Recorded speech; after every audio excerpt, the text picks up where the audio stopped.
इस अत्यंत ही यशस्वी आर्य समाज की प्रधाना समादरणीय श्रद्धेय हर्षा चावला जी इस समाज की संपूर्ण गतिविधि को गति प्रदान करती हुई समादरणीय मंत्राणी स्वाति गुप्ता जी, श्रद्धेय पुरोहित जी और मेरे सम्मुख विराजमान मेरे परिवार के अभिन्न अंग श्रद्धेय समादरणीय डॉक्टर सतीश शर्मा जी, मेरे पूज्य पिता, मेरी माता, मैं आप सभी की उपस्थिति को नमन करती हुई अपने कुछ विचार आप सभी के साथ शेयर करना चाहती हूँ। हम सभी प्रतिदिन, जैसा कि ईश्वर का आदेश है कि रात्रि शयन काल के समय हम ये जागृतो दूरम उदयति दैवम इस 6 मंत्रों का शिव संकल्प सूक्तों का पाठ करते हैं और यदि नहीं करते हैं तो आज से करना प्रारंभ कर दीजिए।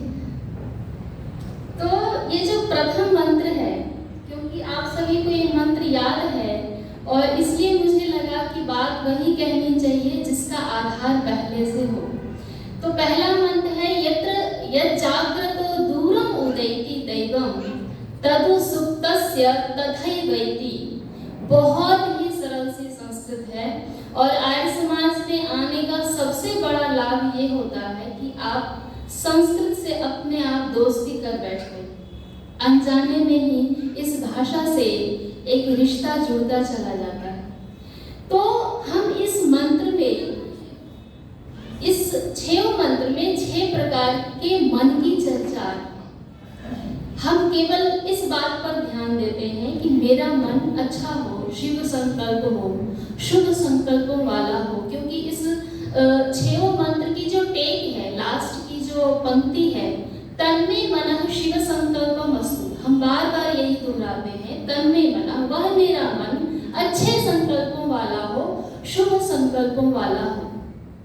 और जब भी हम लोक व्यवहार में यह बात कहते हैं कि भाई कोई यदि शुभ बात है, शुभ काम है, तो शुभस्य शीघ्रम, अच्छे काम में देरी नहीं करनी चाहिए। और ये बात वेद से आई है, हमें ये नहीं पता कि हमारे कौन से लोक व्यवहार की लोकोक्ति, कौन सा मुहावरा, कौन सी एक किंवदंती, कौन सा हमारे व्यवहार में आया हुआ एक वक्तव्य वेद की किस प्रकार से वो रिलेटेड है।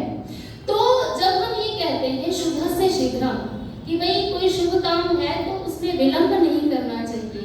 जैसे मान लो किसी के साथ किसी का रिश्ता तय हो रहा होता है और हमें पता होता है कि बहुत अच्छा है, तो हम बहुत प्रयास करते हैं कि ये जल्दी हो जाए, अच्छा हो जाए। क्यों ऐसा कहा? क्योंकि ऋग्वेद में ये मंत्र आता है कि व्यक्ति के विचारों का कल क्या हो जाएगा नहीं पता, ना श्वः श्वः उपासित कोहि मनुष्यस्य शो वेद। हम कल को नहीं जानते, इसलिए जो आज अच्छा है उसको आज ही कर देना चाहिए। और दूसरी बात हम व्यवहार में बोलते हैं कि जो कल करे सो आज है, और ये बात भी वहीं से आई, अद्य अस्मिन् अहनि, आज ही, इसी समय ही, इसी क्षण ही इस काम को कर देना चाहिए। तो ये जो पहला मंत्र है उस मन का नाम है दिव्य ज्योति वाला। दिव्य ज्योति वाला हमारा मन हो। क्यों? ज्योतिषाम ज्योति ही, जब हम कॉन्शियस बात करते हैं, ये जो पूरा मनोविज्ञान है, साइकोलॉजी डिपार्टमेंट है, ये पूरे के पूरे 6 मंत्र के अलग अलग व्याख्या कर करके, अलग अलग टिप्पणी कर करके यही बात करते हैं। लेकिन वो कभी आपको नहीं बताएंगे, मनोविज्ञान पढ़ाने वाले, रिसर्च कराने वाले, कि हमारा जो ये स्रोत है वो वेद से आया हुआ है। हमारा जो ये कथन है वह निश्चित रूप से यजुर्वेद के इस मंत्र से रिलेटेड है, ये कोई नहीं बताएगा। लेकिन दुनिया की जितनी भी पद्धति है, जितने भी मन को स्टडी करने के प्रकार हैं, उन सब का आदि और पहला स्रोत वेद ही है। आप इसको याद रखिए। और हम सभी बड़े ही सौभाग्यशाली हैं कि हम उस बड़े ही वटवृक्ष आर्य समाज रूपी एक कल्पतरु से जुड़े हुए हैं कि अनजाने में हमें बहुत कुछ मिल जाता, हमें पता ही नहीं चलता। तो ये दिव्य ज्योति वाला जो मन है वो हमारे समस्त ज्ञान विज्ञान के तत्वों को प्रकाशित करने वाला है। तो अब प्रकाशित करेगा कैसे? तो इसलिए कहते हैं कि मन का जो लक्षण है वो दर्शन शास्त्रों में बताया गया, संकल्प विकल्पात्मकम मनः। ये मन हमेशा आपको 2 रास्ते, 2 विचार, 2 बातें, 2 सिद्धांत, इस तरह की चीजें आपके सामने उपस्थित कर देता है। लेकिन जब संकल्प ईश्वर ने की थी, जब संकल्प परमात्मा ने सृष्टि की रचना के रूप में की थी, तो वो पहली संकल्पना शक्ति थी जब ईश्वर ने सह अकामयत बहुश्याम प्रजायेति, कि मैं बहुत प्रजाओं वाला बन जाऊं। और वो जो काम था, वह जो इच्छा थी, वह जो संकल्पना थी, वह जो धारणा थी, वो सृष्टि की सबसे प्रथम तत्व थी, जिसकी वजह से यह संपूर्ण सृष्टि और मानव जाति इस मन की उपासना करते करते फिर से उसी तक पहुंचने के लिए ईश्वर को ही अनुसरण करता है। और इस दिव्य ज्योति मन से यह प्रार्थना करते हैं, क्योंकि गीता में श्री कृष्ण भगवान ने कहा कि अर्जुन, ये मन जो है बहुत चंचल है, चंचलम ही मनः, है ना, प्रमाथि बलवदृढ़म् तस्याहं निग्रहं मन्ये वायुरिव सुदुष्करम्। जैसे बहुत आपके यहाँ तो मौसम बहुत अच्छा है, कभी कभी भयंकर तूफान का भी सामना करना पड़ता है, हमारे यहाँ भी कभी कभी ऐसा होता है। तो उसकी जो गति होती है, आपने पिछले दिनों देखा कि बहुत सारे शहरों की स्थिति बहुत बिगड़ गई, खराब हो गई। वायु का जो वेग है उसकी तुलना करके हमें ये समझाने का शास्त्र प्रयास कर रहा है कि मन कितना बलवान है, कि वायु के वेग से भी दुष्कर है।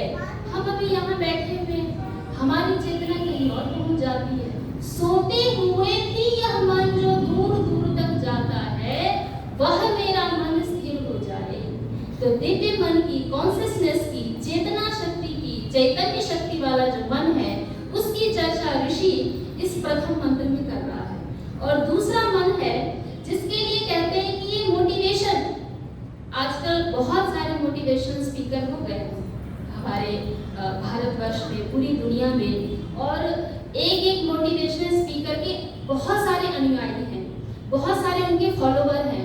2-2 दिन में उनका एक वीडियो वायरल हो जाता है और उनके फॉलोवर बढ़ जाते हैं। फिर पता चलता है कि आफ्टर 1 मंथ की 2 मोटिवेशनल स्पीकर में आपस में लड़ाई हो गई और लोग परेशान हैं कि हम आदर्श किसको माने।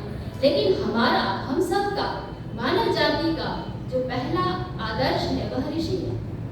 और अब ऋषि की परिभाषा बदल दी गई, लेकिन शास्त्रों में ऋषि वैज्ञानिक को कहा गया है। ऋषि पहला साइंटिस्ट है जो धरती पर रह करके आसमान की सारी बातों को शास्त्र में यथावत, विधिवत, एक्यूरेट बिल्कुल लिख गए। तो उन ऋषियों की जो बातें हैं वही हमारे सबसे बड़े आइडल हैं, वही हमारे आदर्श हैं। उनकी बातों पर चलने से हमारे जीवन में कोई घाटा नहीं होता, कोई नुकसान नहीं होता, फायदा ही फायदा होता है। तो ये जो तथाकथित मोटिवेशनल स्पीकर हैं और हमारी जो यूथ है उसके पीछे भाग रही है और उनकी लड़ाई हो जाती है, गृह क्लेश हो जाता है। मैं नाम नहीं लेना चाहती हूँ, आप सभी जानते हैं, अपडेट हैं आप सभी। तो हमें अपने बच्चों को, आने वाली संतति को किसको आदर्श मानना है, वह बात बतानी चाहिए कि तुम्हारा आदर्श कौन है, तुम्हारा आदर्श कैसा होना चाहिए।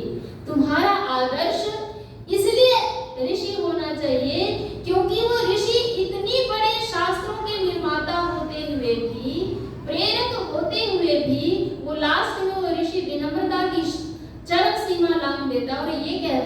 यान्य स्मारक सुचरितानि तानि द्वयोपास्यानि नोइत्राणि, कि मेरा जो कुछ अच्छा है, सुचरित है, वही तुम अपने जीवन में उतारना, नोइत्राणि।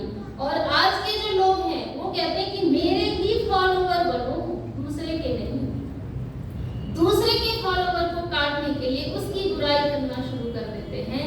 और ऋषि इतना सरल है, इतना ऋजु है, इतना विनम्र है कि जिसने न अपना नाम, स्थान, जन्म, पता, तिथि, वर्ष, हम रिसर्च करते हैं कि पाणिनि का समय इतने से इतनी शताब्दी के बीच होगा। हम रिसर्च करते हैं कि कात्यायन का समय क्या है। ये जो ऋषि हुए हमारे, अथर्वा ऋषि जिसने अग्नि की सर्वप्रथम खोज की, और ऋग्वेद का पहला जो सूक्त है वो अग्नि सूक्त है। और उस जो अग्नि तत्व है इस संपूर्ण सृष्टि का एक ऐसा तत्व है जिसके ऊपर जीवन से लेकर के संपूर्ण सृष्टि उस पर चलायमान है। तो ये कहते हैं कि ऋषि, जिस ऋषि ने अग्नि तत्व की खोज की, उसने कहीं भी अपना कोई प्रचार नहीं किया कि मेरा नाम ये है और मैंने इस चीज की खोज की है। छोटी छोटी चीज की खोज करके भारत में सभी स्रोत मिलते हैं, और सारे के सारे जो रिसर्च है, रिसर्च मेथोडोलॉजी है और खोजने के साइंटिस्ट के जो तरीके हैं, आप अचानक जब पढ़ना शुरू करेंगे तो बहुत घोर आश्चर्य होगा। सारे के सारे जो खोज है साइंटिस्टों की, जो आविष्कार है, वो 16वीं सेंचुरी के बाद की है। मैं तो भाषा विज्ञान पढ़ाती हूँ और भाषा विज्ञान में 16वीं शताब्दी के बाद के सभी बाहर के विदेशी विद्वान अचानक भाषा वैज्ञानिक बन जाते हैं, और पूरे के पूरे सिद्धांत आचार्य व्यास के लिए हुए हैं, पाणिनि के लिए हुए, पतंजलि के लिए हुए, कात्यायन के लिए हुए, लेकिन कोई भी नाम नहीं लेता कि भारत का इस सिद्धांत पर हम उसके ऋणी हैं, कोई भी नाम नहीं लेता। इसलिए हमें आवश्यक है कि हमारी जो खोजें हैं वो हम आने वाली पीढ़ी को बताएं कि मुख्य स्रोत क्या है, मुख्य स्रोत कहाँ है और हमें पहुंचना कहाँ है। ऋषि दयानंद को हम लोग क्यों मानते हैं? उन्होंने क्या किया? उन्होंने अपनी खुद की कोई स्थापना नहीं की है। उन्होंने वो रास्ता बताया कि भाई वहां जाओ, उधर तक पहुंचो, वेद तक पहुंचो। कोई भी दुनिया का समाज सुधारक वेद तक पहुंचने की बात नहीं करता। मैं तो व्याकरण की अध्यापिका हूँ, व्याकरण पढ़ाती हूँ। व्याकरण की आज के समय पर बहुत सारी पद्धति प्रचलित है, लेकिन अष्टाध्यायी पहुंचने की जो पद्धति है केवल और केवल जिज्ञासु परंपरा में प्राप्त होती है, पाणिनि परंपरा में प्राप्त होती है। नहीं तो अलग अलग सूत्रों का क्रम बिगाड़ करके उसके अर्थ की सिद्धि लगाने की प्रक्रिया जीवित है। और वही जो नव्य व्याकरण है सभी यूनिवर्सिटी में, कॉलेजों में, स्कूल में पढ़ाई जाती है। अष्टाध्यायी को रट करके जहाँ पर महर्षि पाणिनि की व्याख्या करते हुए महर्षि पतंजलि बहुत ही आगाध श्रद्धा से भर जाते थे और कहते हैं कि भाई किसको अष्टाध्यायी पढ़ाएं, अष्टाध्यायी की विद्या किसको दें? तो कहते हैं ये पुनः कुंभी धान्याः शिष्ट परिज्ञानार्थ अष्टाध्यायी, सभ्य बनाने के लिए अष्टाध्यायी पढ़ो। क्यों? शब्दों का अनुशासन है, एक वाणी का अनुशासन है, शब्द का अनुशासन है। जिसको शब्द के ऊपर अनुशासन हो गया वह उसके जीवन पर अनुशासन आ जाएगा, और वह अनुशासित व्यक्ति समाज में जहां भी खड़ा होगा निश्चित रूप से अनुशासन की कोई न कोई पद्धति प्रचलित करेगा। तो ये केवल और केवल व्याकरण की बात नहीं है, ये हमारा जो जीवन का व्याकरण है वह कैसे अनुशासित होगा वह बात अष्टाध्यायी में बताई जाती है। और हमारे शास्त्रों में सबसे ज्यादा ध्यान दिया गया हम क्या सुने, क्या पढ़ें, भगवान से क्या मांगे, और मांगने की जितनी भी पद्धति है, जितनी भी विधाएं हैं, वो सारी की सारी वेद ने खुद बताई हुई कि तुम्हें मांगना क्या है। और हम प्रातः काल से उठ करके ईश्वर से, वरदा वेद माता से किन किन चीजों की याचना करते हैं, मुझे अच्छी बुद्धि दे दो, है ना। और आत्मनिर्भर भारत की बात करते हैं। हमारा जो प्राचीन भारत था उसके घर के आगे कुआं है, पानी की व्यवस्था है ना। और जीवन की शैली ऐसी है कि रात को जगने की जरूरत नहीं है, प्रातः काल 4 बजे से ब्रह्म मुहूर्त में काम करते हैं। आत्मनिर्भर जीवन और आत्मनिर्भर समाज, आत्मनिर्भर व्यक्तित्व निश्चित रूप से सुदीर्घ जीवी होता है। हम जब जब दूसरे के ऊपर निर्भर होते हैं, जब जब हम दूसरे के आश्रय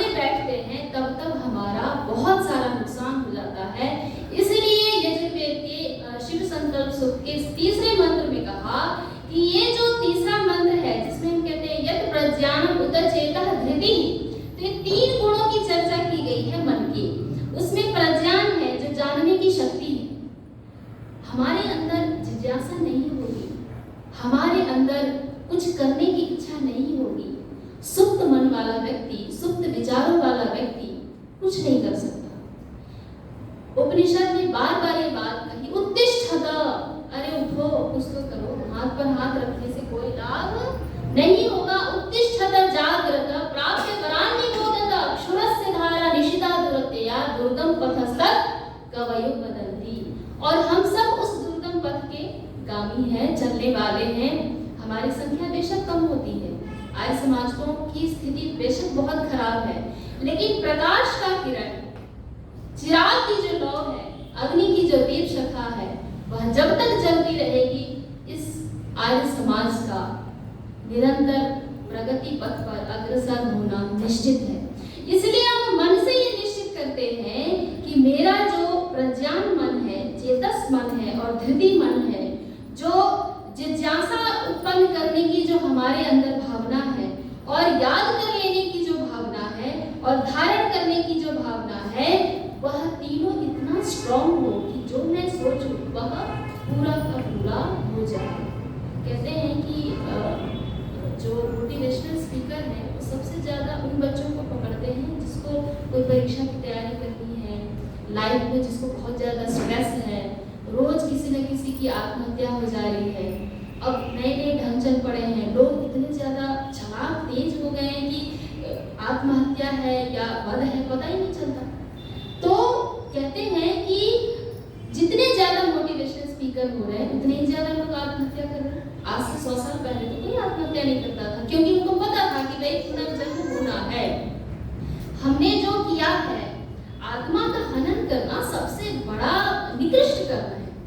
हम संघर्ष करने से डर गए, जीवित तो रहना चाहिए। मान लिया आपसे बहुत बड़ा पाप हो गया, जघन्य अपराध हो गया, लेकिन शास्त्र ने तब भी उसको उठने की, फिर से पुरजोर कोशिश करने की बात की है। और इसलिए ये चौथे मंत्र में ये कहा कि ये जो मन है, ये नेदम भूतम भुवनम भविष्यत् परिगृहीतम, कि ये जो हमारा मन है वो तीनों कालों को देखने वाला है। भूतम भविष्यत्, तीनों कालों को देखने वाला, भूतम भुवनम भविष्यत् परिगृहीतम। इसीलिए जब हम चिंतन मनन करते हैं तो तत्काल हमारे मन में आता है कि पता नहीं ये होगा या नहीं, ऐसा करना चाहिए या नहीं। तो मन को दृढ़ करने के लिए पतंजलि का जो ध्यान की प्रक्रिया है, प्राणायाम की प्रक्रिया है, श्वास को रोक करके मन को नियंत्रण करने की प्रक्रिया है, वो सभी को थोड़ा ही समय सभी को अपनाना चाहिए। ये दूसरे के लिए नहीं, ये अपने लिए है। और एक व्यक्ति यदि संकल्पवान होता है, एक परिवार यदि संकल्पवान होता है, तो वो बहुतों को प्रभावित करता है। जैसे जलता हुआ दीपक बहुत सारे अंधेरों को खत्म करता है ना? तो चिराग की ये विशेषता है कि वो जहां है निश्चित रूप से अंधकार को मिटाएगा। तो हम सभी का कर्तव्य है। एक बात कही जाती है कि जब सूर्य अस्ताचल की ओर जा रहा था, तब उसने कहा, सांख्य रवि ने यह कहा कि मेरा काम लेगा कौन, मेरा काम लेगा कौन। यह सुनकर जगत सारा रह गया निरुत्तर मौन। तब एक छोटे से दिए ने कहा, जितना बन सकेगा मैं करूंगा नाथ, मैं करूंगा। तो आप सबकी, हम सबकी, क्योंकि हम सभी ऋषि दयानंद के पथ पर चलने वाले पथी हैं, हम सभी ऋषिवर के ऋण को जानने वाले व्यक्तित्व हैं। हम सभी का ये कर्तव्य है कि मेरे होने से, मेरे अस्तित्व से समाज की जितनी भी उन्नति हो सकती है, वह मेरे होने का, वह मेरे जीवंत होने का प्रमाण है। यदि कोई व्यक्ति जीवित है और निश्चेष्ट है, तो इसका मतलब है कि वह ऋषि दयानंद का अनुयायी नहीं है। आप पढ़िए गुजराती उपन्यासकार जो ये लिखते हैं कि जिस समय तुम्हारे मन में, तुम्हारे शरीर में दुर्बलता की प्रतीति हो, उस समय तुम हिमालय के समान अडिग खड़े व्यक्तित्व को याद करो। और इस प्रकार से बहुत सारी लाइनें हैं जो समाज के लिए, व्यक्ति के लिए, व्यक्तित्व के लिए जीवंत बनाने रखने के लिए प्रेरक वाक्य है। इसी तरह से ये जो पांचवा मन है, जिसमें कहते हैं यस्मिन ऋचः साम यजुंषि, कि ये जो मन है वो हमारा सार है, जीवन का सार है ये मन, और ये ज्ञान का आधार है। क्यों?